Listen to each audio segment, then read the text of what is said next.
Hello, I'm Linda Elder. I'm with my colleague, Gerald Nosich. Hello, Gerald. Hi, Linda. Good to see you again today. Yes, as always. We are with the Foundation for Critical Thinking, which is a 501c3 nonprofit organization in California. And in this series, we are focused on the analysis of reasoning, going deeper.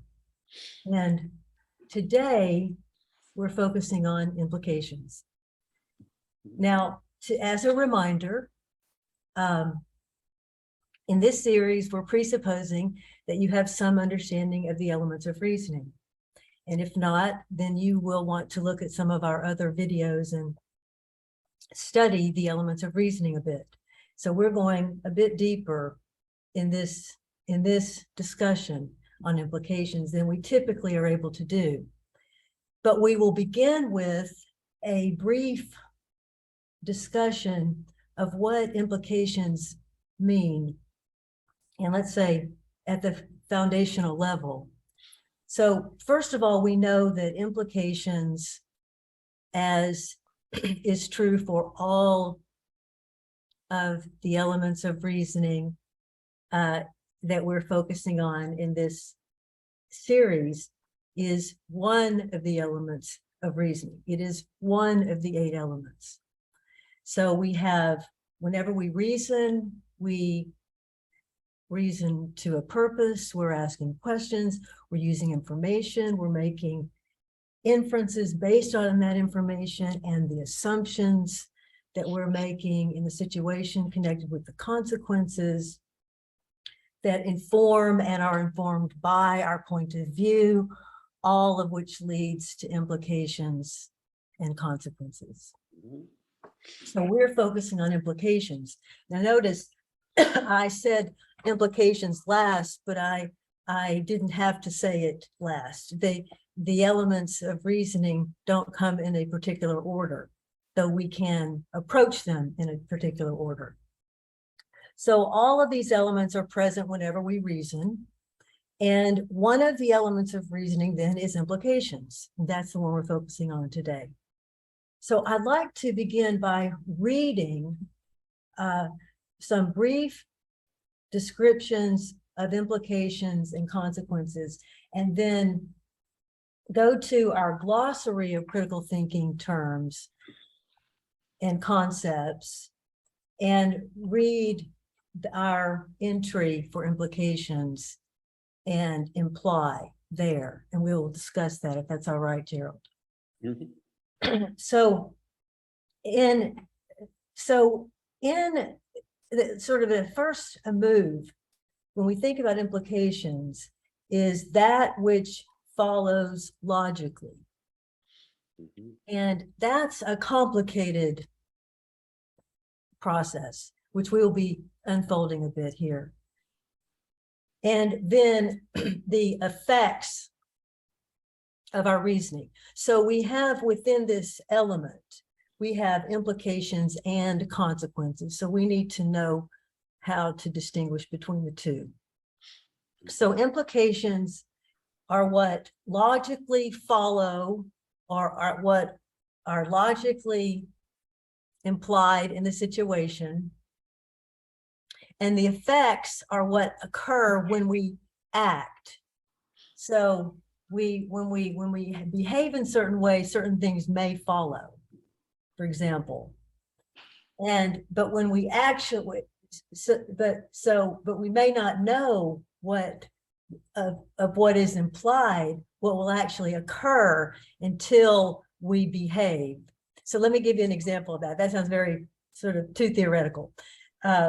So let's say that you are drinking alcohol and you are driving. So you are thinking, when you're drinking, you're thinking, all right, I'll be all right. I don't think I've had too much. I think I'll be safe. And the implications are the things in this case that might happen if you actually do decide to drive. And the consequence or the consequences are the things that do happen when you actually get in the car and start driving. So you could be very drunk, so to speak, and still get home safely. Many people do. And yet, so getting home safely is one implication. Also, getting into a wreck is another possibility. So another implication. And if you got into a wreck, there are all kinds of implications in that, right? So you may get killed, you may kill someone else, you may cause many deaths. So the consequences are what actually occur when we act upon our thinking. And the best we can do as reasoners is to, in terms of implications, is to think through all of the important relevant implications. Let me give you another example of the difference between implications and consequences. One I often say before my students. So I could say it in terms of A and B, but I'll say me, but I don't really mean me. So if I insult someone and growl at them and scowl and say mean things to the person, an implication might be that I dislike the person. A consequence might be that he hits me. Right. So notice that there's this tremendous difference between an implication and a consequence, yet both of them follow. So they fit into the same category of the elements. So it's my example. Yeah. So we all need to be able to think of examples like this. So when you're thinking through an issue, you want to ask, what might follow if I do X, Y, or Z? And if we were ideal thinkers, so to speak, we would be routinely writing down the implications of big decisions. And then we would see you're not as it were, as smart as you think you are. In other words, it's easy to think, oh, I've already thought through all the implications. Right. But yeah, that's the way the mind naturally thinks. So you've got to sit down and say, but what really might happen if I, for example, move to this new community? What are all of the relevant, important implications? That's a good example, because there's so many things that you find out after you move somewhere that you never thought could be an implication in the situation. Yeah, right. Yeah. So, for example, if you're moving into a new neighborhood and you come to during the day and you like what you see, feels comfortable, but then you think, well, but what is it like in the evening here in this neighborhood? What is it like in the middle of the night? What is it like to live here? Because it's not the same as visiting during the day, looking at a house for 30 minutes, or so to speak, or so. So you think, well, maybe I should come and spend the night here somewhere in the neighborhood and live here for a few days. And then I would have a better sense of what I'm going to be, where I'm going to be living, what will be like, as just an example. Yeah, and let me say my vision of it, which is a little more, I don't know, nuanced or something like that. And it's that if I'm making a decision, there's a sense in which I can't know all the implications because there are unlimited number of implications. I should look for the most important ones, but I also have to realize, as just part of being a critical thinker, that there are implications that I'm not going to be able to anticipate. There are always unintended consequences, but not just unintended consequences that I could not reasonably anticipate at all. And so what does that mean as far as critical thinking goes? It means, well, I have to do the best I can with searching for the implications. But I don't mean do the best I can in a kind of casual way. Oh, do the best you can. But rather, I have to consciously map out what are the most likely implications and which are the most important. But it doesn't guarantee any kind of success. It doesn't guarantee that that there won't be some entirely different consequence. And that's especially true with complex human situations like going to war, right? Where it's just not possible to figure out the implications. And so it means you want to hold off the idea of going to war until the very last other possibility is exhausted. So then, as a reminder, critical thinking doesn't make things easy, but it helps us give our best, right? Do our best towards figuring out what makes most sense to do in a situation. Yeah. And one of the difficulties with implications is that you can, let's say now we've both focused on the importance of actually doing your best at thinking through implications. And once you have done that, you feel that you could pass a test on that, so to speak, then you make a move. And then when you make a move, for example, it doesn't turn out the way you had hoped. But then when you rethink it, if you're thinking critically, then you realize that what happened, the consequence that you experienced, was an implication that you missed, or that you did not give enough weight to, or that you simply could not have known, as you said. You can't know everything. But I guess what I'm making sure of is that we're not being intellectually arrogant and saying, well, yeah, of course I thought it through. And because that's the natural state of the mind.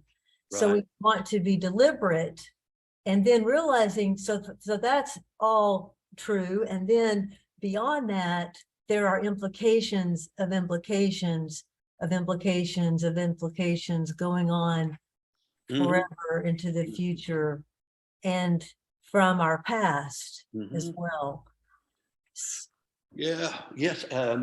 Yeah, and with the implications, I mean, one of the barriers to implications associated with egocentrism in a very strong way is that there are lots of studies that show that the implications that we do think through in a normal course of events are the ones we want to have happen, or alternatively, the ones we most fear.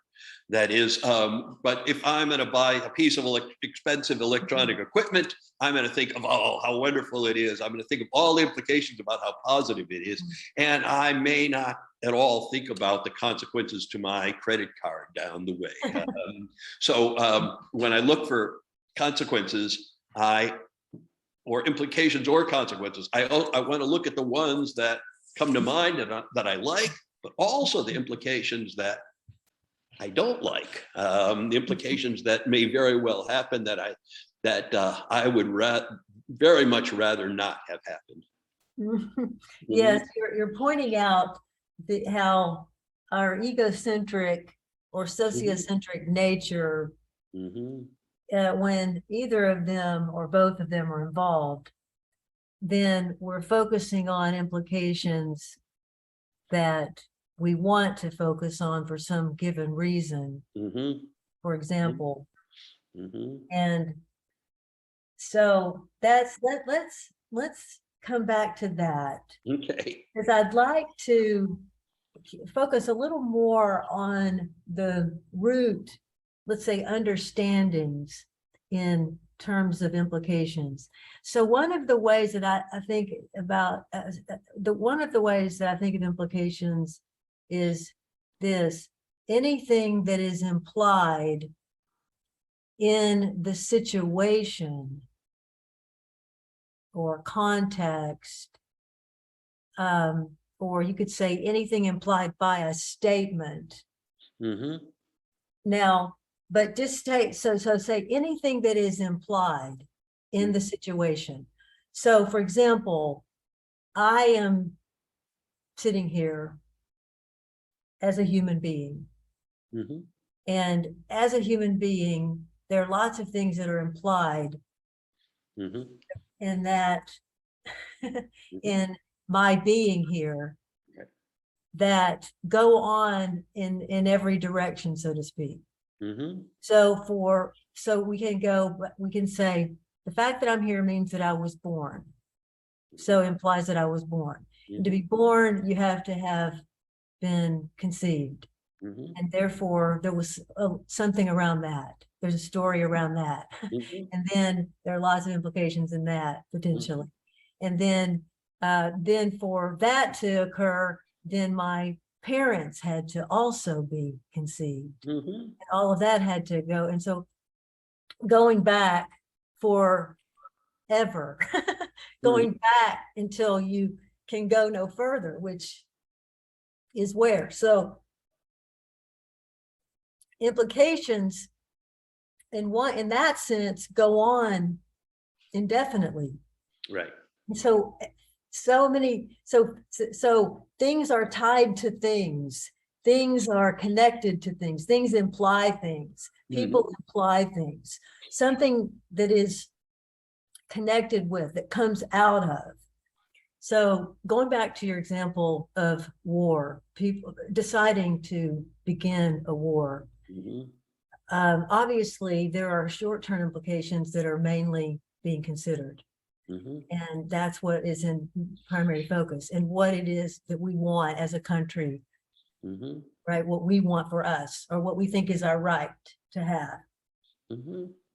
And what we miss in that, of course, that's in that vested interest, that sociocentric thinking, is we miss really thinking about this critically. We don't, in other words, the tools are right before our very eyes to think through things critically, to think through implications. Just, okay, if we were thinking in a disinterested way and we were thinking of going to war against another country, let us just, in a way that is indifferent, let's sit around the room and let's honestly figure out the implications. Let's think from an ethical perspective, and let's consider all of the possible scenarios, and let's not focus on the ones that we want to focus on. Let's focus on them fairly. You see, this is not our starting point as humans. And we also don't tend to think about just the longer term implications, even within our own vested interests, our own selfish interests. So we're not good at thinking through implications, just at all, beyond the more obvious ones. So thinking about going, for example, imagine a world in which anyone who created a war had to prove to some committee that there would only be positive implications going out hundreds of years. Right. Then it would, you see, it wouldn't be a possibility. Right. So, but we're so far from thinking in that direction, Right. that we are now experiencing, now thinking of a different example, we're now experiencing the implications or the consequences of our not thinking critically about the sustainability of the Earth's resources. Right. Yeah, an example that's not of war, but it's related to war in a way, is that the Crimea has always been part of Russia. And in I think it was the late 50s, Khrushchev gave Crimea to Ukraine. And based on the assumption that Ukraine was part of the USSR, and so it was all going to be fine and everything like that. But once the USSR broke up and Ukraine had possession of Crimea, then the Russians felt all this great tension. Well, think of Khrushchev back there in the 50s. He can't anticipate that the Soviet Union's going to break up and what's going to happen to Crimea, and that a war may very well result from it. It would be equivalent to us saying now, look at all the disagreements there are between the southern states in the US and the northern and western states in the US. Think of all those intense disagreements. Well, what will happen if the US breaks up and the South becomes its own country? It's not an implication, a set of consequences that you could think through at all. There's just too much going on. And many historical decisions are like that. Yeah. But even though that is true, if we were to think through implications Mhm. um, Yes. more Yeah. frequently Right. and with more vigor, Right. would be able to create a much more beautiful world. Right. And the long range ones that you were saying, that is not confining ourselves just to the short range ones, but to ask ourselves, okay, so how will this work out in 100 years, or how's it likely to work out in 100 years from now? And to say it'll all be rosy, just on the surface of it, means I'm not thinking it through. Mhm. Right. And so, and we are seeing movement in this, in the right direction in terms of sustainability, for example. So we have, Australia has now said that they're going to set aside 30% of their land and their waterways to protect nature. They're saying that they're going to have zero extinction moving forward of animal life. Wow. So that's a move. Those are important moves. Of course, that's only one, Right. and it's going to be difficult to do that in a warming environment. But you see, we have to make big moves. We have to, and that's obviously they're thinking through the implications to some degree. They're saying, obviously, if we don't do this, look what's going to happen. And they are saying these animals, this nature is important to us, Right, as humans, and that's actually the wrong reason to preserve it. But in my view, but like, so it's better for us if we can see these animals. right. So, we value that. We should value it naturally. We should value nature as part of ourselves, because we are part of nature. Another implications story, right? So we are part of the theory of evolution. That means we're an animal like the others, and we are connected to the others. And ecological thinking applies to us as well as to them. In other words, we are an animal doing things in our ecological system, and we are the ones that keep imbalancing. And we're the great imbalancer of ecological systems, you could say. Yeah, and to bring up an unhappy side of the example, I'm very much in favor of what Australia has just done. I just learned about it from you, though, so I didn't know it. I didn't know it ahead of time. But I do wonder the extent to which the Australian government has seriously contemplated what the negative consequences of such a large scale move will be. Like with large scale, I'm not saying that those will outweigh the positives. I'm not saying that at all. I'm just saying I'm wondering to what extent they've seen what the negative implications are, how it will affect our people's lives, the lives of other animals, transportation, from importation of different species, accidental or otherwise, and so forth. Or have they thought, to what degree have they thought through the implications of how to make this happen? Right. So there are a lot of things that you can, you're right, you can make a statement based on your best reasoning, but within that, what have you considered these possibilities, and have you considered these possibilities and these? Yes, so implications are like ripples in the water. It's like concentric effect. Is that the right way of saying it? So just and it's going out in many directions. And now, as an element of reasoning, it's a little unusual in that we have purposes. We ask information, we ask questions. Even this can be, of course, and usually is at the implicit level, but we're working towards some purposes. We're asking questions, we're using information, we're making inferences. We're also, you could say, using concepts and assumptions couched in a point of view, but then all of which leads to implications. So the implications may not be part of your thinking at all. Right. you may not have any idea of the consequences. You may not be thinking of them in the least. Mm-hmm. And so, or you, so, for example, a child, a very young child who doesn't know the consequences of running out in front of a car.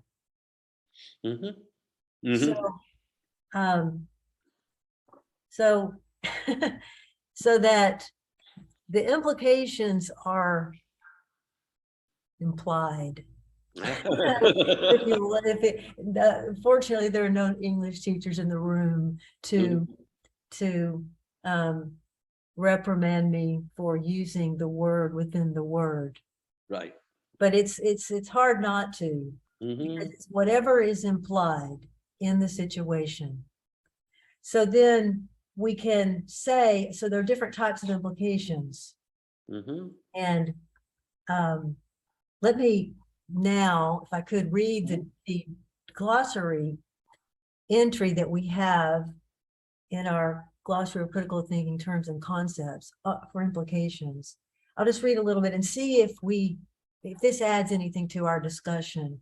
Okay. So first of all, we have implication / imply. So we're bringing both concepts in. Implications are claims or truths that follow from other claims or truths.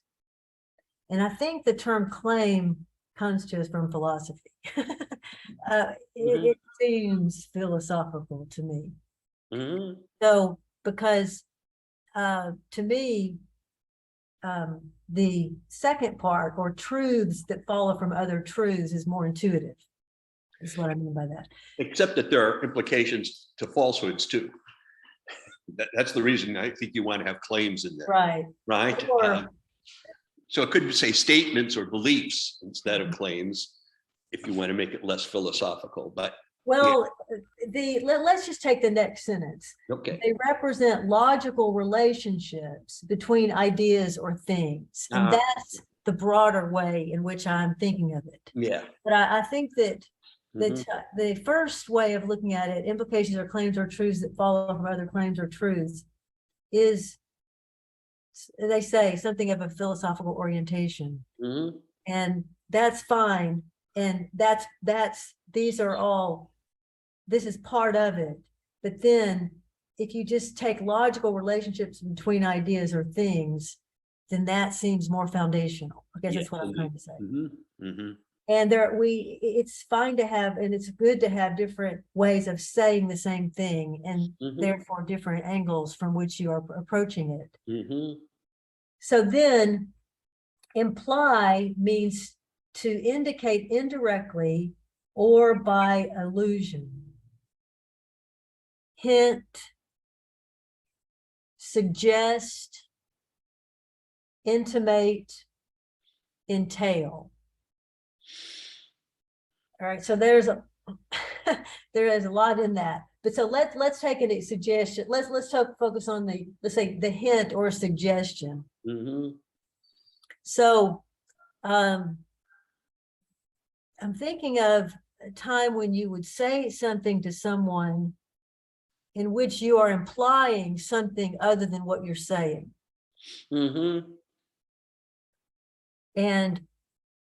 But you're not absolutely saying it, so that if they accuse you of saying it or thinking it, you can say, no, I never said that. Now we need an example of that. So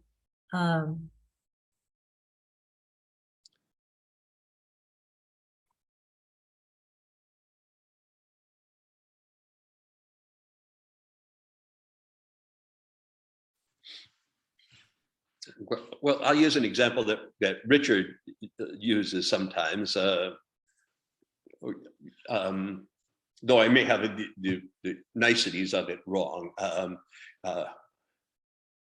One one of the spouses says to the other, "Oh, you were looking at that person in the party. You're clearly attracted to them." And the other person says, "Well, I was looking, but that doesn't mean that I was attracted," right? But the way you were looking suggests, the one person is saying, that you were romantically interested in the Yes. other person. Right? Yes, that's a good example. Yeah, that's in, yes. So, so that's an example of when you're saying something, but you're implying something else. Right. And you can, Right. people often do this when they're like, let's say, also putting someone down. And Right. that was the kind of example I was looking for. Yeah. Yeah. So. Right. So. Well, I can say I actually, in many contexts, dislike the term suggests, in that over the last 30 years or so, it's become an important word in literary criticism, where you'll say a person writing this kind of story, and analyzing this kind of story, the person suggests that the critic suggests that one of the things we need to look for is X, Y, and Z. And to me, it seems that it's just kind of a, what can I say, a namby-pamby way of saying it. That is, the person didn't say it, and you're leaving it completely open about whether the person is correct or incorrect, or the extent to which it's an actual implication. So you're saying this very safe word instead of doing the work of being able to figure out what's an actual implication of what was being said and what isn't. So that's an abstract concept, but I read it in journals all the time. This suggests that, and it's just open. Yeah. So. Well, so here's one example I was thinking of, and for example, take body language. Mm-hmm. So Mm-hmm. now, sometimes people will say, you can tell from someone's body language whether he's, a criminal, or, Mm-hmm. whether he Mm-hmm. did this Mm-hmm. crime. You can tell by his, the way he's walking. You look at, look into his eyes. And people do that. Biographers will say you can see in his eyes that he was not kind. And then you look at the picture and and you can say, yeah, that's right. But then you see a picture of a guy that's a very kind person and they have the same kind of look. And then you wonder whether you had it right the first time. So in other words, we often get it wrong when we are reading what is presumably being suggested. Mm-hmm. Mm-hmm. And that's why I was trying to think of some examples. So we can think of a lot of examples with body language. And now here's another one. Let's say you're in a room with people around a circle and you're meeting and you're talking. And it could be a class or it could be a meeting or whatever. And you are a person who's doing a lot of the talking. And you notice after a while that you really are only looking at one or two people. Uh-huh. The other people in the room feel like you are slighting them. Right. Now, that is a good personal example for me, because when I'm talking, I tend to lock on to something and I'm just, I'm not really looking at anyone. I'm just thinking, and sometimes I'm not even looking at anyone. I'm just looking down and I'm thinking. And so somebody could think, well, she's not including me. Right. And so this is the danger in reading in to body language. Indeed, yeah. And you use the example of look in person's eyes. And I remember when I used to teach philosophy of art and would concentrate sometimes on paintings, and art critics will often talk about how the portrait captures what the person is thinking about or what the person is like and so forth. And there's a great French painter, Ingres, and he does these just great portraits, often in pencil. And there'll be an analysis So I would take the portraits and I'd duplicate them and hand them out to my students. And I'd ask them, 40 students, okay, so what is this person like? And I got nothing like unanimity. I got nothing like that this conveys the person is angry or staunch or hardline or anything like that. And it just made me doubt all those analyses of paintings, of portraits. That is, there's only so much you can tell about the portrait, but or about the person in the portrait. And to put more reliance than that seems entirely gratuitous. Yeah. That's a good example. Mm-hmm. And we can take literature and look at, for example, critique of literature. Right. And often critique, I'll give a perfect paradigm example where critique is missing the point. So take Jane Austen's work. She is often critiqued as someone who was just a superficial person focused on societal manners. And anyone who believes that has not read Jane Austen. And they are thinking within the logic of the tools of literature, linguistics, so to speak, the language that they've created within which they speak. So they'll focus on plot, and they'll focus on tone or tempo or whatever this methodology is that they've built up around themselves. This is true of every discipline. Now, I'm not just focusing here on literature. So if I'm reading a critique of a Jane Austen story, well, before I read a critique of that, I'm going to first critique it myself. Right. Based on the tools of criticality that I have. Now, if I don't have any tools of criticality, then it's going to be difficult. But I still want to do my own thinking. I want to figure out for myself, what are the big messages that I get or that someone could get from this reading of Pride and Prejudice or Persuasion or Sensibility or Mansfield Parker, the others. And so thinking within the logic of the author and using the tools of criticality enable me or a thinker possibly to see things that critics might miss. That's what I'm trying to say. So that if we're using the tools of criticality, we have, I think, the broadest way in. Other than let's come from this angle. Now, after I have critiqued it myself with my limited knowledge and experience, then I will look at what the critics say, and then I will learn from that, and often will deepen my understanding. So I'm not criticizing critique. I'm not criticizing literature. I'm critiquing special uses of language that are built up around and within professions and fields of thought that might keep us from thinking well about something within the field. Yeah, and you mentioned that this applies to many disciplines, and I would say that there are one way of saying it is that to be embedded in a discipline brings great gifts and also limitations. And I think that's true of all disciplines. I know that my own background as a graduate student was in philosophy, and it's given me tremendous analytical gifts, but it's also ruled off from me addressing what an author is like. That's not part of the analysis of what you do, or what's the larger context, or what's the purpose, or so forth. I think that's true of all disciplines.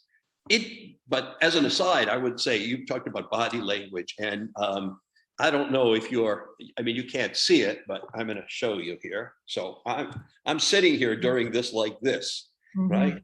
And the ordinary analysis is that I'm being closed off for the conversation, whereas actually it's a little chilly in the room. Right.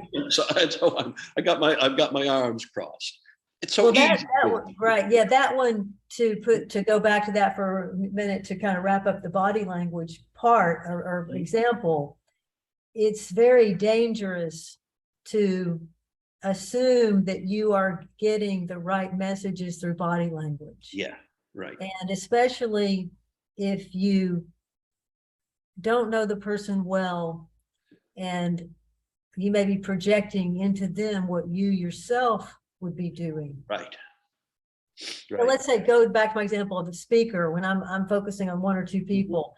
And I thought of that right away because I've seen that in myself many times doing that. And then I'll catch myself and I'll say, you need to be looking around a little more because they're going to get the wrong idea. You see, so I'm aware, but then I still end up focusing back because I'm thinking about the content of what I'm saying, and I'm not able to do both very well. So somebody else in a similar situation might be a lot better at making sure they're looking at every single person and they're able to still think well within their content and that and so they are giving the impression that they want to be given. Right, right, right. So what is being implied by the speaker is also being inferred by the audience. Right, right. So that's another part of the implication. So we want, in a situation, we want to infer what is implied. No more and no less. Nothing other than that. So for example, if you are thinking of getting into a romantic relationship with someone or a marriage, then you want to, especially the latter, you want to infer what is implied. That is, if you think this person is one way, but they're another way entirely, right, then you're going to find that out, and then you will wonder, and sometimes you can't find that out because the person is faking. Right. And there are some people who are just very good at faking. Right. A long time, and they can keep that romance period going on for a long time. Right.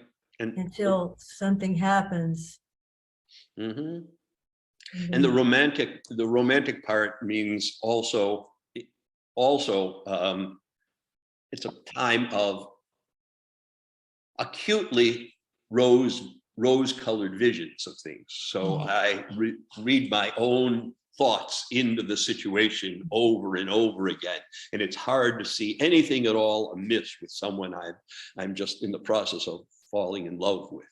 And as you said in the beginning, we tend to focus on the implications we want to focus on. Indeed, and that's a good example of it. And a dangerous example. We do tend to make the most mistakes and the most serious ones probably in our private lives, based on my limited knowledge of working with people and reading about people. I will often hear people say, well, now that I think about critical thinking a little bit, I realize, or now I've learned a little about it, I realize I'm a lot better at thinking critically in my professional life. Right. And so that seems interesting, doesn't it? Because it seems that we would be more able to do this in the part of our lives that is the personal side. That's the side that's the hardest ways. Because well, for many reasons. Go ahead, Gerald. Well, I was going to say a question I'm often asked, especially in certain contexts, is well, isn't it often better to follow your gut, follow your intuitions, rather than thinking things through? And I think there's a lot of merit to that in certain situations. But a key to it is a critical thinking way of looking at it is this. It makes sense to follow my gut or follow my intuitions if in the past, in similar situations, my gut or my intuitions have led me to good outcomes, right? Because there's too much going on for me to be able to think critically about every little aspect of things. So if if I've gone with my gut and it's worked out really well on multiple similar occasions, that's a good reason to follow my gut in this particular situation. The difficulty is, or a difficulty is, that it's hard to calculate how many times my gut has led me into a good outcome versus a bad outcome. Because what happens is we remember the good outcomes and we forget about the bad outcomes. So it seems to us that our gut is to be relied upon. And that, of course, using my gut or my intuition for large, complex situations seems completely inadvisable. Yeah, so, but I can say this, one of the great virtues of implications is, as far as critical thinking goes, is that when they don't work out, when the consequences are not what I expected, it gives me a great deal of insight. When I'm anticipating X, Y, and Z to come about, and it doesn't, that can lead me to a really deep insight about things. For example, what I just said about gut versus following your gut or your intuitions. So a common assessment of among therapists and psychologists is that there are sometimes women who get into are battered wives, and they have a husband who batters them, and they get divorced, and they marry someone else who engages in battering them, though they didn't during courtship, during that time before marriage or so forth. And this happened several times. And what psychologists say, I'm not vouching for it, but the standard psychological explanation is that the woman is somehow, unbeknownst to her, attracted to the kind of person who will eventually end up battering them. Well, notice that if I see that, if I'm the woman and I see that, that gives me a lot of insight, because now I'll meet the next man, let's say, and I'm dating the person, and I feel, oh, I'm really attracted to that person. Now I realize that what I'm really attracted to, that's a reason to stay away from this person, because the implication is, if I take the psychologist analysis seriously, the fact of my being strongly attracted means there's a greater likelihood that this is not the kind of person who will be best for me down the road. So we learn a great deal from implications that go wrong, I would say. There's a lot in what you've said. And so I wanted to go, I'm still thinking about the gut and the intuition. And if I could, I would like to just loop back, because this is an important territory. Intuition means coming to important truths or understandings without benefit of conscious reasoning. Yeah. So it's not the same as just going with your gut, in the sense of just going with whatever makes sense to you at the moment, something like that. Intuition implies adherence to intellectual standards. And it implies that you are actually reasoning well. You just aren't aware at the moment of how you got there. And the example that is sort of paradigm for me is the pilot who is flying the airplane and has many hours of flying experience. And now there is a problem in the airplane, and there are only a few seconds to solve this. Right. We have paradigm cases of this, and we study what the people say and what moves that they made right then. But the fact of the matter is, they can either intuitively deal with the problem, or we're doomed in that situation, because we only have a few seconds in this scenario I'm giving. So what we count on in those situations is that the intuition is that the person has the intuition needed. Right. That's a better way of saying it. Yeah. And that intuition does not come from just some kind of laissez-faire attitude. That intuition in this case comes from, remember, the many hours of training and experience. Right. So yeah, if we are just going with our gut, we are often just going with our prejudices. Right. But we have what we want in terms of our development of critical thinking is we want the tools of critical thinking to become intuitive to us. Right. And that only happens over much time and practice and study and application of critical thinking in your life. Right. And let me say that when I said act with on your gut, the people who've brought that up, maybe the only people who've been brought that up, are people in the military or in police forces. And what they're referring to actually is having encountered the same kind of situation very often. So I think it's similar to yours about intuition, and it's often what you have to do on the spur of the moment without adequate time to think it through. So that's the sense of acting on your gut that they had in mind, and that I was using as roughly the same as intuition. No, I wasn't disagreeing with you. I just wanted to explore that a little more because this concept of intuition is often misunderstood. Yeah. And then also that's a good example. So take the police. Now, if we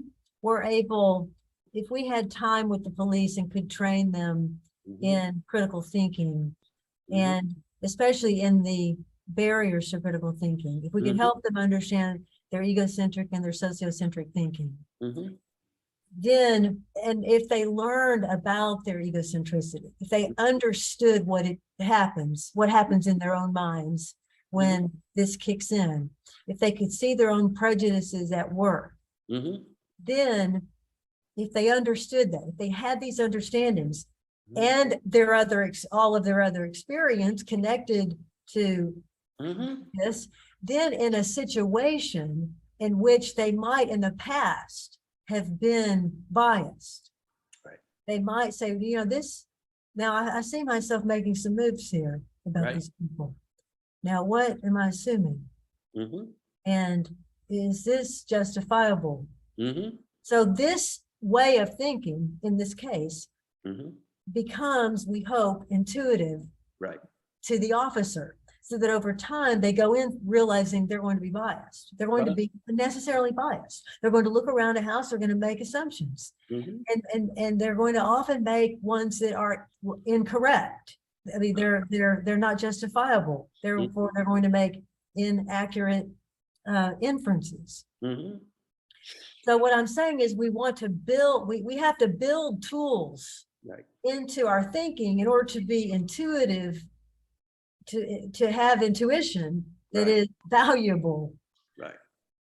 Now, then you can have like, you could say, my intuition, listen, I'm walking down a dark alley at night in some place I'm not aware of. And some guy's walking back there, it's getting closer. And I say to myself, I need to get out of here. I don't know if I'm safe. And maybe that's a good move. Probably I am safe. One implication is I'm safe, one is that I'm not. And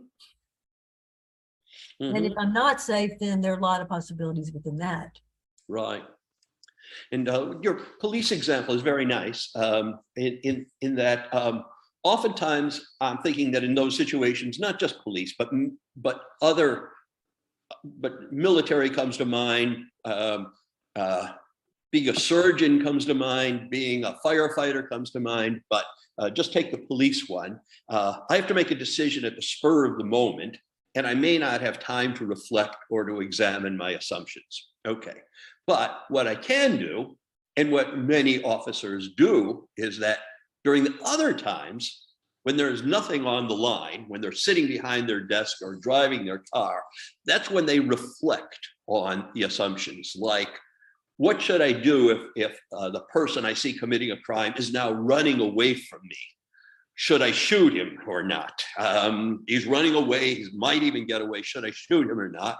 And so during this quiet time, I can reflect on that and decide, well, he's running away, and I'm not entirely sure that this person committed the crime, and the situation is difficult, or bystanders. So no, I shouldn't shoot him. I should maybe prefer to let him get away. And then letting that dwell in me, it means when I have to make a decision on the spur of the moment, that way of thinking clicks in. So I don't have to examine my assumptions at that moment, or look at what might seem my natural reaction. And those are often encoded in codes of conduct, like don't fire on the person who is running away. But we don't pay that much attention to codes of conduct, except the ones that are the forefront of our mind, because there are too many codes of conduct, and they often go against the danger that the person feels, that the officer feels in that situation. So, one of the things that you're bringing out is that in the actual situation, you've got time to act, and you've got to make some moves, or not, or whatever you got to make some decisions. And in this case, you don't have much time. Right. So at that moment, that's when we have to be doing our absolute best thinking. Right. And to prepare for that, we need the tools of critical thinking. Right. Yeah. And we need to engage in them during our more reflective, contemplative times, when we're not under the gun, when we're not in danger. Well, that's when you develop what become intuitions. Indeed. Right. And here's something related about the way implications come up with respect to emotions. I'm not sure this is true for everyone, but it's true for many people, and it's certainly true for me. But people will often say, well, I can't control my emotions. If I'm feeling angry, I can't not be angry. I can't just decide I'm not going to be angry. And that may be true. That's sometimes true for me. But I can say what I can do is, during the times when I'm not angry, I can now reflect on what can I do in situations where anger is likely to be provoked in me. And so I can make anticipatory moves, so that then when it's a situation where, so I'm not controlling the emotion when it happens, but what I'm doing is educating myself about how to respond emotionally to various situations. And that then means the anger just doesn't arise in those situations. This is not directed at me. This is just an angry and irascible person I'm meeting. This is not anger directed at me. And that can just all kick in very quickly. So there's this great aspect of critical thinking, in that I can do a lot of it when I'm not in the actual situation that's so problematic. And by contemplating it, then I change my behavior during the times that are especially dangerous or problematic. That's, I think, one of the great benefits of critical thinking. Well, I think it's also true that we must do that. In other words, we've got to practice thinking critically and developing our thinking, so that when we are in a situation where our criticality is needed, then it comes to us intuitively. That can only be done, again, through this practice. Right. And now some people they're better at being implicit critical thinkers. But even then, there will be limitations. I want to, I have to go back to two things that we talked about, and they're not necessarily big things, but they're just part of the conversation for me that were never fully completed. And one was when we were talking about the implying meaning, for example, to suggest. And we were coming up with examples of when you might be saying one thing and meaning something else. And we were exploring that. And I was thinking of, for example, sarcasm. Right. Yeah. Sarcasm, when you're sarcastic, then you are implying something other than what you're saying. So And so somebody's just done something rude, and you say, "You're always so kind." God. Okay, so that's an example where you're suggesting something other, completely opposite from what has been said. Right. Jane Austen books are full of those, by the way, where the person says the opposite and means it, I guess sarcastically, that's a little bit strong, but intending to point up the inconsistency in the person's behavior. And sometimes it's used in a literary way effectively. And but the thing is that if you are for an immediate application here, so if because we're talking about implications, if you are being sarcastic, or here's another one, joking on the square. So you're joking, but you mean it. Oh, right. Yeah.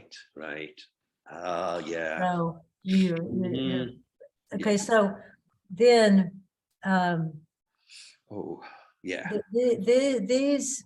So if let's imagine a relationship where you're frequently joking on the square with each other. You're always putting each other down in joking ways. That's a very unhealthy way to live. And so what we want to be able to do, what critical thinking will enable us to do better, is to know when we ourselves may be engaging in these behaviors. So you yourself or I myself may be sarcastic. It's like, wait a minute, what am I doing?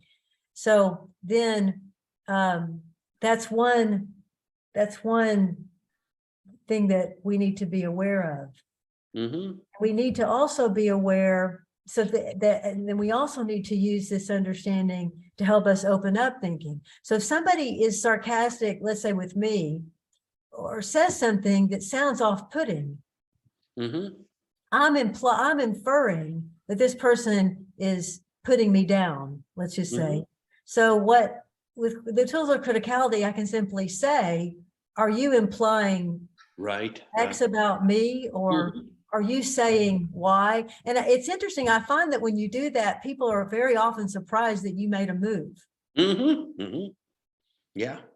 They don't know what to then say, because they usually were doing exactly that. Now, but then also sometimes maybe they weren't. So let's say I'm inferring this person is putting me down when that is not at all happening. I'm reading that into the situation incorrectly. So when I make the move, hey, are you saying this? No, I wasn't saying that at all. Oh, I see. Okay. Yeah. And then I understand. I'm reading a biography of Winston Churchill, and the etiquette thing, at least during the 20th century, was never to ask the question, are you implying that such and such? You just live with the sarcasm, and you just take it on the chin, a British expression, and stiff upper lip, but you never ask that question. And every so often someone would, Churchill would sometimes, would say, are you implying that I'm not doing a good job with running World War II, with a replying, and then the person would just be shocked and well, say, no, not exactly, but really just fumble around for words, because it was such a violation of parliamentary etiquette to ask that. Yeah. So critical thinking enables us to ask these questions in an open and honest way. And then sometimes the person may have actually been borderline, let's say, putting me down. But now through my question, I'm calling that person on it, and that person now has a chance to correct that. Right. That's another possibility. I called the person on it and they're not willing to admit it, a possibility. Or two, they then, I was actually wrong in what I was thinking. Or three, I was correct, but they were doing what I thought, but they didn't mean to. Or third, when they really think that you're in the wrong, that you were doing something really bad, and they didn't want to say it openly. Yes, well, I was assuming in this case that I was the rational person. Right. I forgot to mention that. Yeah. Yeah. That would be the natural move. Mhm. And then, Yeah, you said there was a second one that you wanted. the other one was when we were talking about disciplines and we were talking about literature and we were speaking about language that we tend to use within the field, narrowly within certain fields. Mhm. We developed this language that defined how we see the field, and we were focusing on literature, and I want to come back to that so that people understand that we can critique every field in this way. Mhm. And as some are going to be easier to, some are going to be more problematic Mhm. than others because they're more abstract than others, potentially. Mhm. So we're going to, so this is a problem within every field. And then you mentioned, Gerald, that your training in philosophy is both a positive and has some downsides because you're seeing things sometimes within that point of view. I believe you were saying that. And this is true with it, with the way that we are, because of the way that we are, I'll just say trained within fields, Mhm. rather than possibly being educated in Ah. field. Mhm.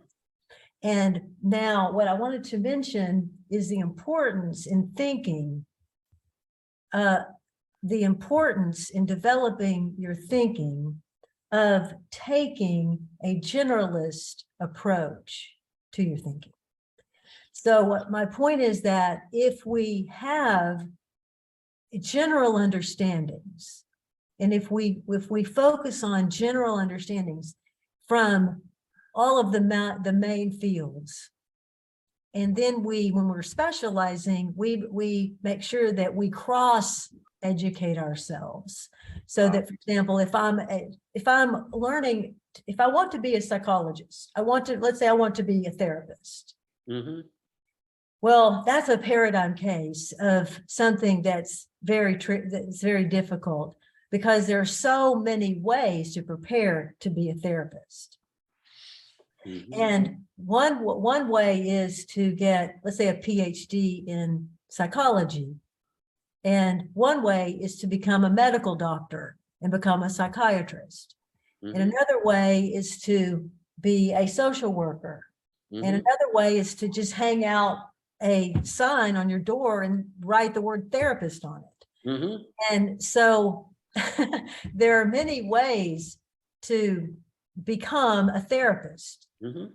But if we're thinking well about therapy, if say I want to be a therapist and I'm just thinking about it and how I would get into it, then I want to learn the best ideas that humans have ever figured out Mhm. that I can apply to therapy. Mhm. And notice I didn't say the best ideas in psychology. I didn't say the Right. best. I said the best ideas Mhm. that humans have figured out. Mhm. And then, of course, a given theoretician, I myself in this case, in this imaginary case, after having over many years Mhm. developed an understanding of these best ideas and tried to apply them, then I might actually create my own ideas, Mhm. building on that base. Mhm. But so in other words, I would want to look at philosophy Mhm. and ask, what are some ideas from philosophy that have helped people become mentally well? Mhm. What are some ideas from social work? What are some ideas from psychology? What about the different fields in psychology? What about all of the different theoretical schools? Yeah. So how do I take all these ideas in and how do I then make sense of them? And what I'm arguing for is the importance of having and taking a generalist approach to knowledge. Mhm. And when you do this, I believe that your thinking is more expansive, Mhm. and by implication, going back to implications. So Mhm. let's say I go to a university which focuses on let's say a neurological approach to the mind is very highly scientific, Mhm. then I'm going to be thinking along those lines. Mhm. And my professors are teaching along those lines. But maybe I've never been introduced to Freudian psychology and Freudian philosophy. And then so I need to know a little bit about Freud, don't I? If I'm going to be a psychologist, if I'm going to be a therapist. Mhm. You see, just on the face of it, it seems like it would make sense. Mhm. Well, what about the behaviorists?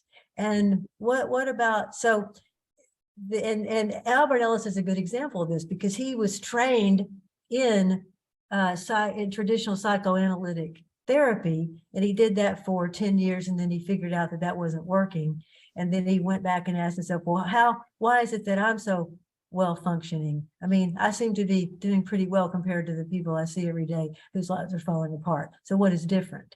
And he started piecing together his knowledge, and one of the things he realized is that he had always taken seriously the work of Epictetus, Stoic philosophy. Mhm. And he based his theoretical approach to therapy on Epictetus's thinking. Well, he couldn't have done that without philosophical underpinnings. Mhm. Mhm. And what I'm saying is that we seem to miss this in our approach to education. I won't say we're losing the generalist approach, because I'm not sure that's the right way to look at it.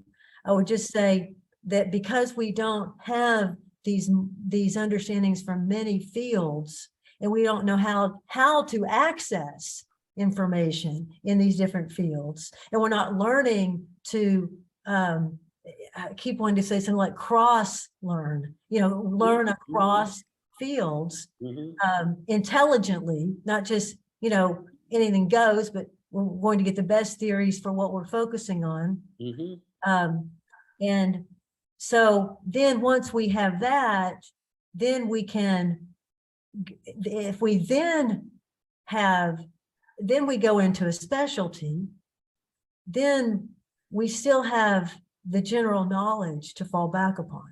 Mhm. Mhm. And we're less likely, I believe, to just be, as it were, indoctrinated into the ideologies of a profession. Right. Right. And there is mediocrity in every profession. Mhm. There is expert thinking in every profession. Mhm. And the implications are going to be occurring in connection to how well you're thinking within your field. Mhm. Mhm. So I didn't want to leave the discussion about the specialties, and I want to make sure that we are illuminating the value in the specialties, while also realizing that we have to be generalists as well. Right. Well, go ahead. Am I interrupting you? No, go ahead. Well, and I, I, I agree with you in a way completely, but I also, I don't quite know what to say. I don't know the extent to which I can reasonably expect someone who is a thorough expert in an ongoing field to also be a generalist about considerations. And oftentimes it's up to others to fill in the generalist parts. So as an example, I can say, so I had to have a surgery on my inner ear, right near the brain, and there's an extremely good surgeon at the hospital I was at, a good microsurgeon, and all I was interested in was having a good cutter. Right. That's all I wanted from the surgeon, just to be an excellent cutter. And I didn't care about the guy's bedside manner or his approach to the world situation or climate change, or I just wanted to be a good cutter. Now I'm aware of all these other considerations. So I said to him about a week before, okay, so here's what I'd like you to agree to, that if on the morning of the operation, you are feeling very depressed or down, or if you had a night out the night before, and it's leaving you a little bit woozy, I would like you to call off the surgery for that day. Will you agree to that? You can see he was just utterly shocked by the whole idea. I am surprised, Gerald. And how did he respond? He said, oh yeah, okay, yes, I will, of course. But you could see it was fear at being asked this question so directly. And it also occurs to me how often surgeons do have a bad night out before, or are feeling depressed this morning, and still go through with the surgery, and maybe it goes well, but I didn't want him operating that close to my brain when he's thinking, oh, the hell with it all. Yeah, this is an interesting point on implications. Right. Yes. And also, you see, when we work with business people or somebody from the military or government sector, they want us to focus on how to bring critical thinking into this department, this division, the work that we're doing. Yes. But when we work with teachers, they want us to focus on how to bring critical thinking into the classroom. Right. But what is missing from that is, how do I learn to command my own mind as a human being? Yeah. Because I bring my personal self into every scenario. So you're people, it's not as if they're only egocentric at home and only sociocentric at home. No, they're bringing their baggage into the workplace, for example. And we're not robots, but we sometimes act as if we are. So no, I'm leaving Dad at the door. I'm leaving. But if his wife had just told him that morning that she wanted a divorce, right, I would hope he would call in sick. Indeed, yes, indeed. And I would hope he would not think, oh, I'm all right. I'm all right, right. See, because we can think we're all right, and that's not going to affect me. And maybe there are many people who they can just turn it off. The point is to know yourself, to know whether you are in danger of doing something because of you're a little off balance, for example. So it's very important to have this general command of yourself. And this comes through general ideas, general understandings, general principles by which you live. And these, you're right, we need to get these in, obviously, schooling, where we're largely not getting them, but also we need to be getting them in society, where we're also not getting them. So we need, for example, long-term, ongoing, lifelong study groups. Some of the best thinkers, when you read their autobiographies, you can see that they started study groups. Benjamin Franklin is one example. Bertrand Russell was involved in I'm calling it a study group. They called it something else. But the idea of creating a way to learn with other people in which you are developing your mind. And that is missing in human societies. John Stuart Mill was another one that comes to mind. Now, all of these groups that I've just mentioned were groups that generally didn't last that long. Yeah. And I think that not all study groups, but that study groups should be ongoing, that you should be able to learn always, I mean, systematically with other people.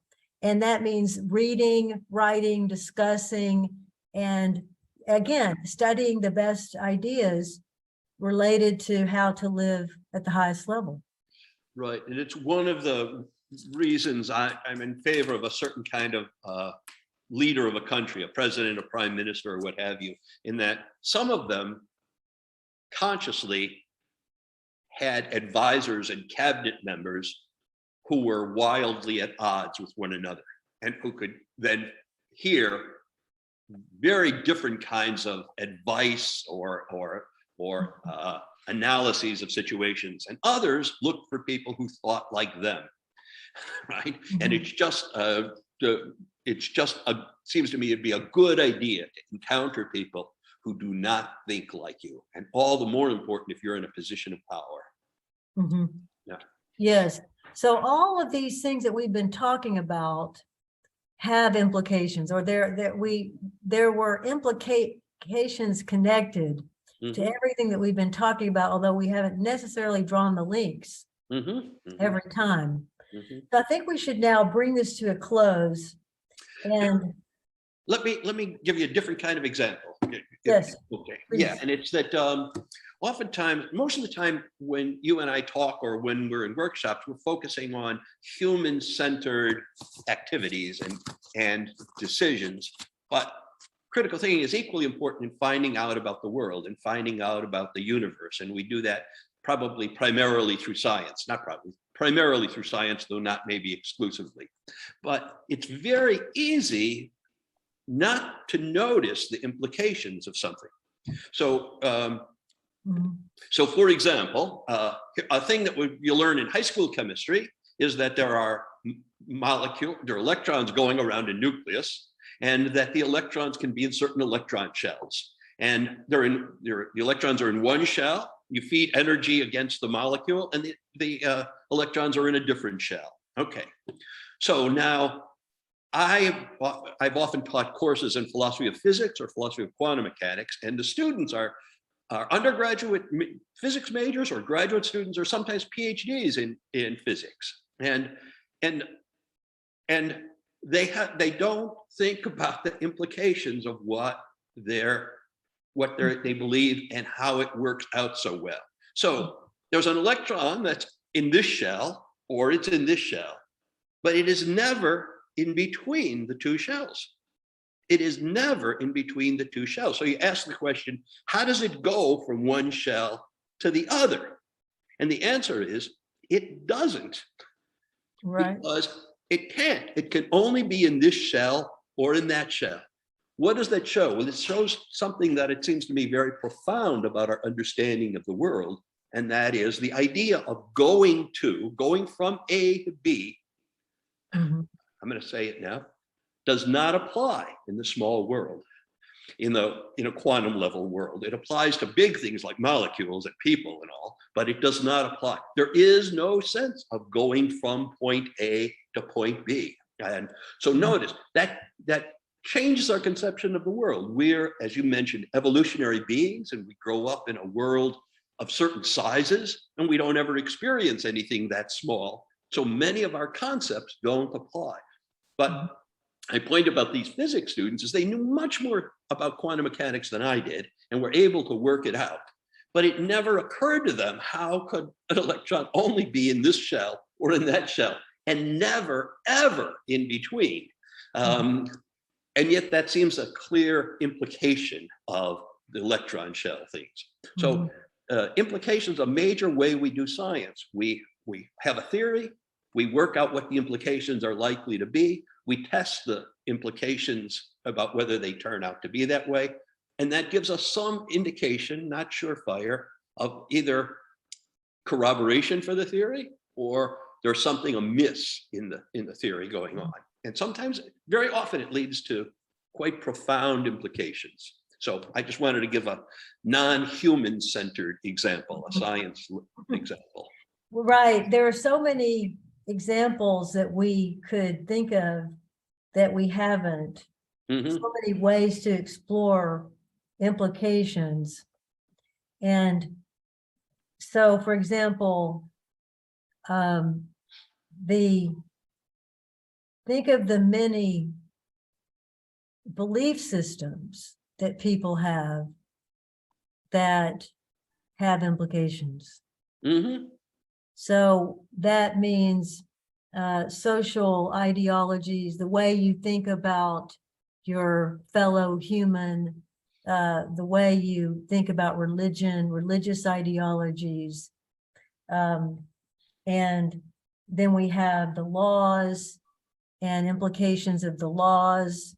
And so we have some laws that are not just, and then we have implications of that reality. And they're implications within everything.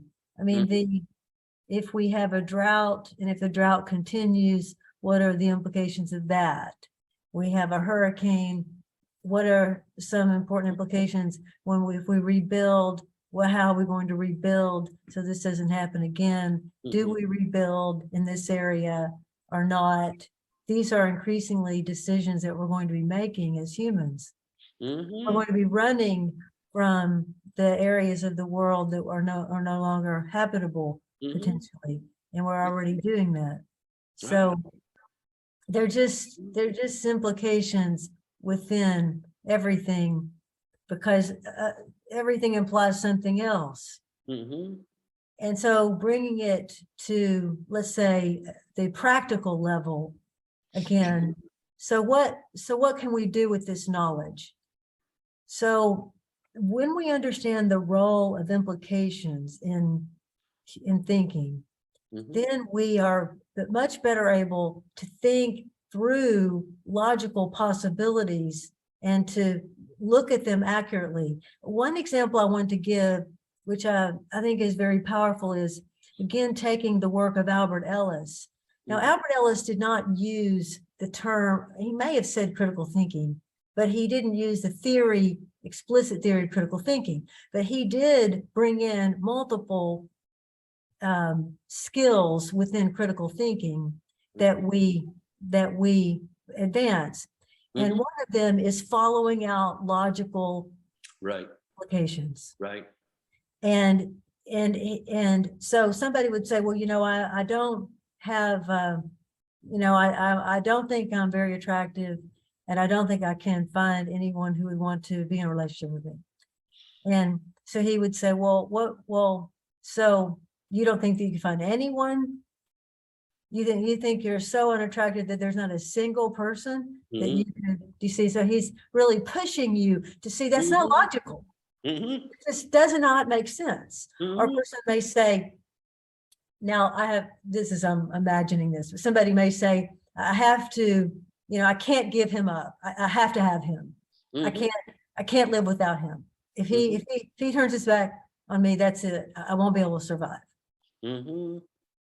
So he's going to say, now, you're saying that he's the only person in the whole world that could love you? And as soon as you say that, you see, you should see how irrational that is. And then he will say, well, you mean of the millions of people could potentially meet, there's not a single one. And then he gives another example of a person who's afraid of dropping the tray in a cafeteria. So, what do you think is going to happen if you drop the tray? So people might laugh at me. So what's the absolute worst thing that could happen? You're in a cafeteria and you drop your tray. And so the absolute worst thing that could happen is that every single person in the room begins to guffaw, and they're all just laughing, and they're rolling around the ground laughing as hard as they can at you. Now, do you think that's even a possibility? No. What is more likely to happen if you drop your tray? So you see, just keep going until you're forcing the person to think through the implications, because people often cannot see that there are so many options. And so what I think is, in the mind of a critical thinker, you see possibilities. So you don't ask yourself, why can't I have this and why can't I have that? You look around, you say, what do I have? So what can I do right now? I may not be able to do this, but I can do that.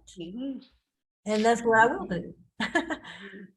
Yeah, my students would, we do a little section on love and finding a romantic partner and all. And many of my students, maybe like 25% would say that they believe there was one and only one person who was right for them, who would be their soulmate in the world. And I would sometimes say, gee, I hope that person doesn't live in Northern Siberia. Because your chances of being happy are now zero. Right?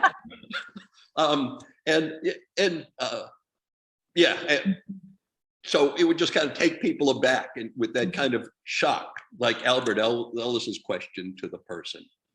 Now, I do think it is some, go ahead, sorry. Yeah, I was going to say another one that's like that for me personally, though you may not agree with it, is that, I just always made the assumption that if you want justice, the best way of doing it in courts is to have a trial by jury. Just took that for granted. And Singapore has abolished trial by jury. And I thought, oh, that's an anti-democratic movement.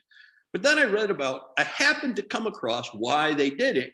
And the chances of having expert lawyers who are good at oratory and are good at persuading people can persuade a jury very easily and can also trade on the very tiny nuances of the law with a jury. And so they abolished trial by jury and made it trial by judge. Now there are downsides, possible downsides, big downsides to that as well.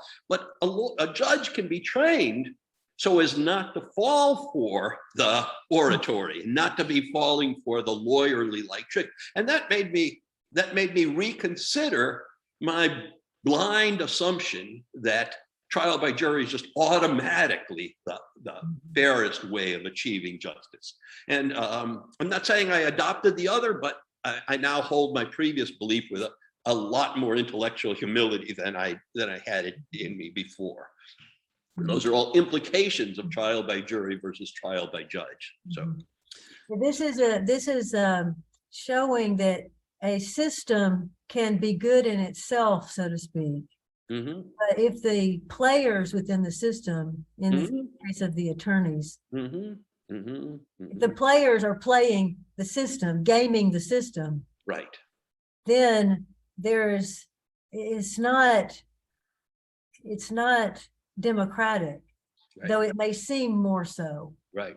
And it's not as just. They're implying that the outcome is not going to be just. And it shows also that, or it may not be it may be likely to be less just. It also shows that whatever the system is only as good as the thinking of the people within the system. Yes, indeed. And sometimes a system that may be not as good may be actually better because the people can't think critically who would be running the other system. Right. It's complicated. You can't, you're realizing you can't really come down on one side or the other, but you're opening your mind more. And that's also an implication of confidence and reason.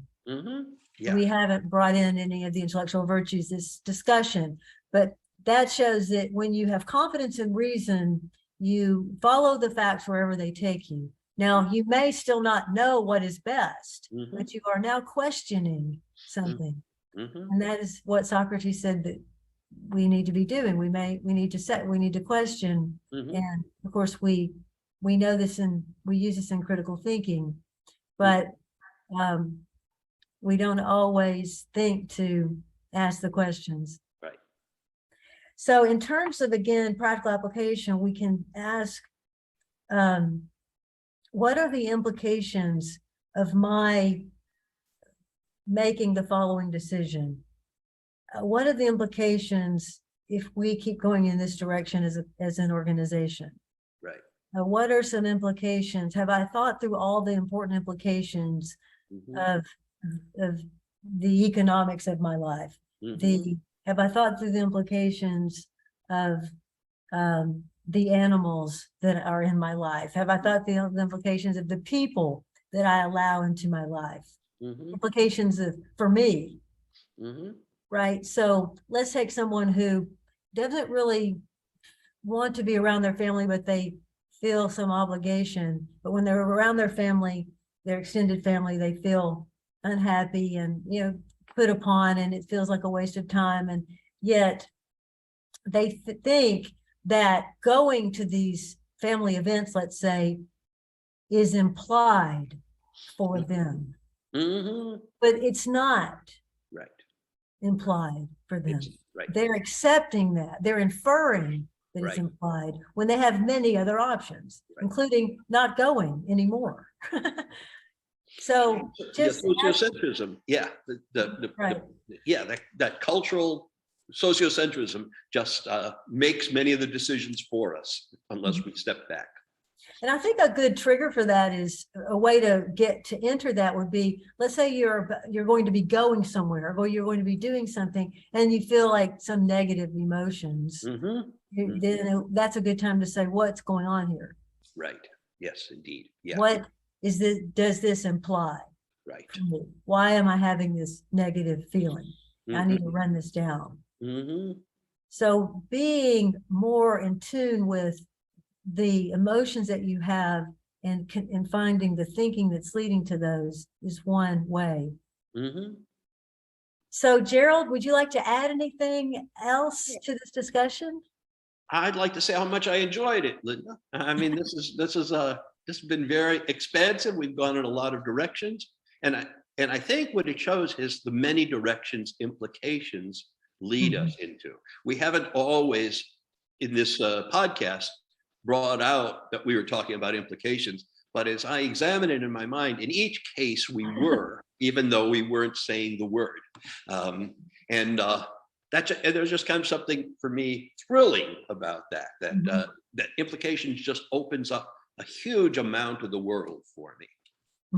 And as I'm thinking now about implications, it seems that we could just continue this discussion forever because we could just keep thinking of examples and following out the implications of those examples. And every time we made a move, we'd be learning something.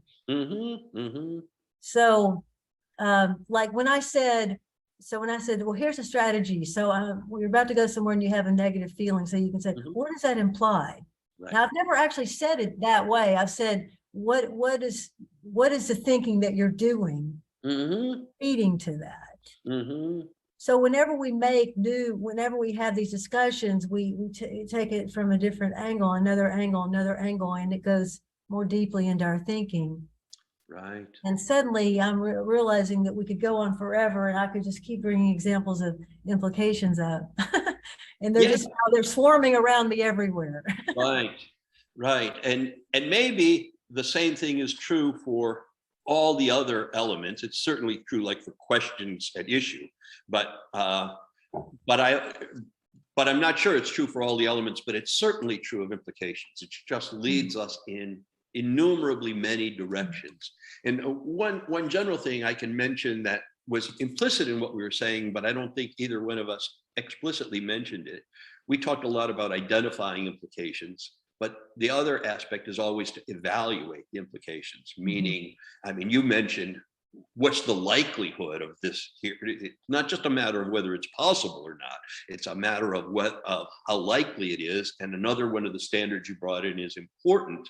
How important is this implication? That is, we don't want to be focusing on the implications that are relatively minor and trivial and superficial, but on those that are intrinsic to the situation. So working with implications brings up the standards, in fact, all of them, and those are part of evaluation assessment as we go through it. Yes. Yeah, that's so true. And in any given situation, you have to ask yourself, you're asking yourself, let's say, well, what's implied here? Let's say there's a problem.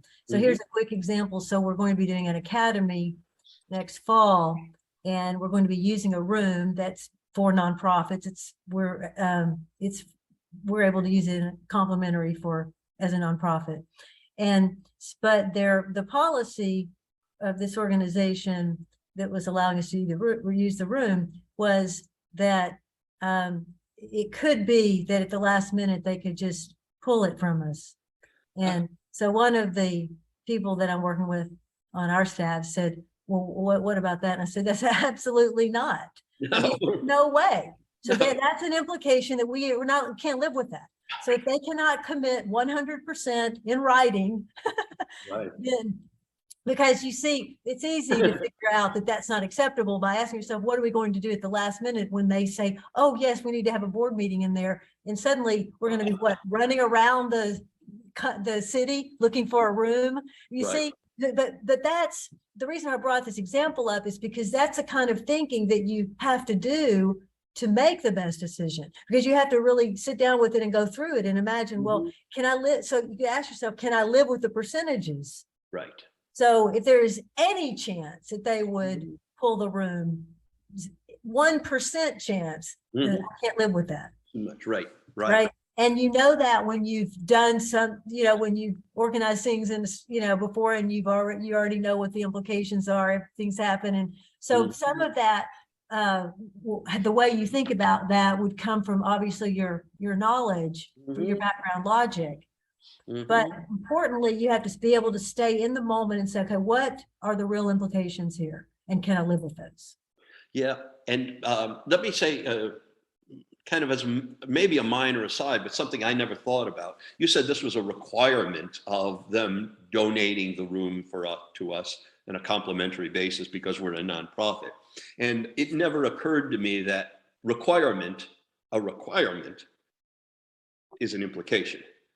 That is, if there's a requirement of the law, or a requirement of your organization, or a requirement of your religion, or a requirement of your discipline, those are all implications. I just never thought of requirement and implication as being roughly that requirement is a subdivision of implication. And you could say, let's say we haven't talked about the other theory of critical thinking today, and much we've touched upon it, but let's take all of the intellectual virtues imply moves of the mind that are characteristic of a person who's reaching toward fair-minded critical thinking. So let's say take confidence in reason. So what is implied by confidence in reason is one way to ask. So you could say, well, what's implied by that is that you have the disposition to follow the facts wherever they lead you. And so that's implied. If you say this person really embodies confidence in reason, and if you say this person embodies intellectual humility, well, that means this person regularly and routinely is distinguishing what they know from what they don't know, and they're not pretending to know what they don't know, and they're not apologizing for what they don't know. They know that they know very little. And so much is implied in each of the intellectual virtues. And then you can look at the intellectual standards, and you can see that there are a lot of interrelationships between intellectual standards. And it goes on and on. That's why I say, if you keep thinking about implications and how they apply, you start to see them, they're swirling all around you in concentric circles. And there are, you could focus on this scarf. What is implied in the scarf? Well, you have to ask, what's it made of? And then you have to ask, well, where is it from? And then you have to know a lot. You can know about all the different ways in which the things that went into putting it together. And there's no end. So again, for our practical purposes, we ask, how can thinking through implications help me reason better? And to, as you said, apply the intellectual standards to the element of reasoning, which we need to be doing with all the elements of reasoning, but in this case, implications. So we can ask, is this a logical possibility? Is this, and back to the Albert Ellis example, and so the person says, well, I really do think that nobody could possibly love me. And then he says, well, let's imagine that's true. Let's imagine that you never found any partner. Then, whoa, what is the worst case scenario? Would that be the end of your existence? Can't handle living because you couldn't find anywhere? Are there any things you could think to do that could give you fulfillment? You see, so if you are really thinking seriously about implications, then you are going to be thinking logically, and you're going to say, well, okay, so I may not have this person and I may not have any person, but that doesn't mean that I cannot be happy or enjoy the life that I do have. And so many people are depending on others for their well-being. And if that's an implication in the way you're living, then there are going to be problems. And then consequences we really didn't get into a lot, but the consequences are the things that actually do happen. And when we act, so we can look at the consequences of our decisions and we can go backwards from that. And we can say, well, what did I do wrong here? If they're bad, if there are negative implications. So we can look at the implications, hopefully before we act. And then when we act, we're going to get the consequences, and then we're able to analyze those. There's a lot that we can do in critical thinking. Yeah, I'm a little uneasy about generalizing from what you just said. So if things go wrong, I can ask myself, what mistake did I make? How did I do wrong? What did I do that was wrong? But it doesn't necessarily follow that I did anything wrong. No, that's true. It's right. That's true. And you are good at reminding us of this. Yeah, it's if my 16-year-old child is learning to drive a car and something very bad happens from them driving, I can blame myself. I shouldn't have let him or her take the car. But that's an unreasonable conclusion to say that it's somehow a bad choice I made. And it's a way people often blame themselves for things that are not within their control at all. It's so true. So you want to analyze everything reasonably. Yeah. So so when you ask yourself, what did I do wrong?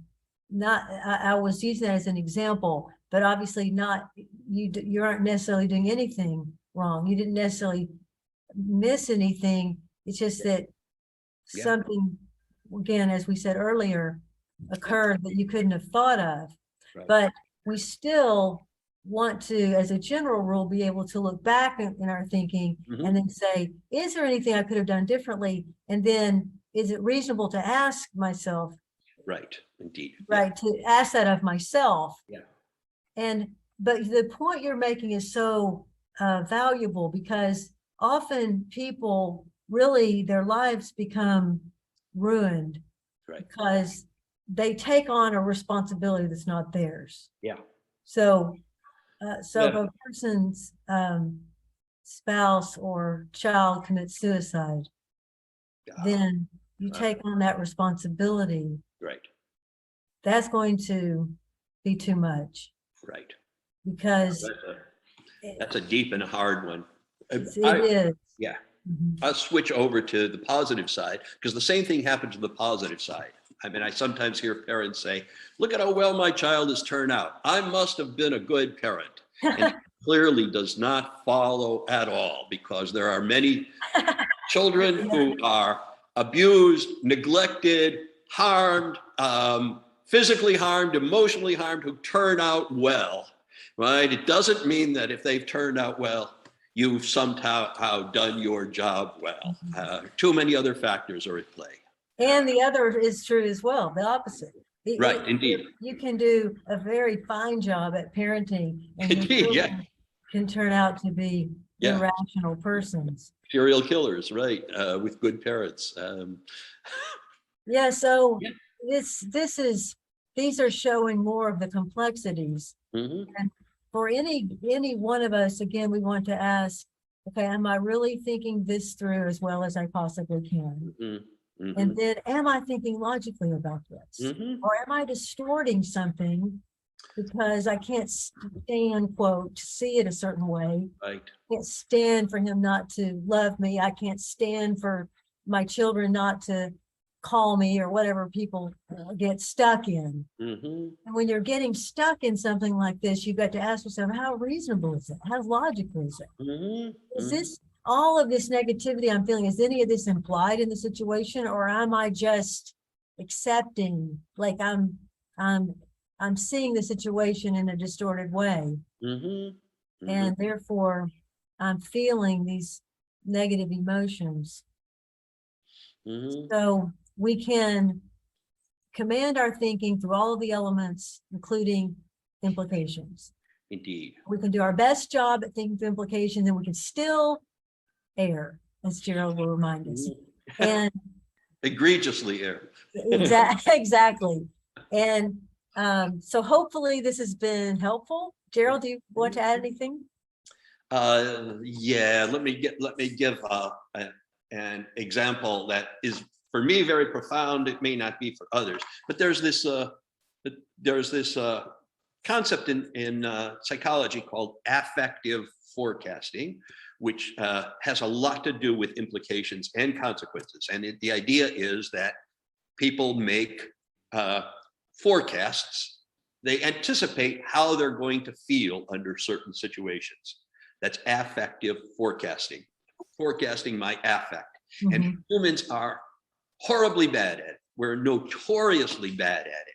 So a kind of common example is if you think about having your leg amputated, you think, no use going on living my life at all because my leg will amputate. But then people who have their leg amputated are often emotionally fine after a certain amount of time. And so I can't reliably predict what I'm going to feel about it. So I can't reliably predict the consequences of it.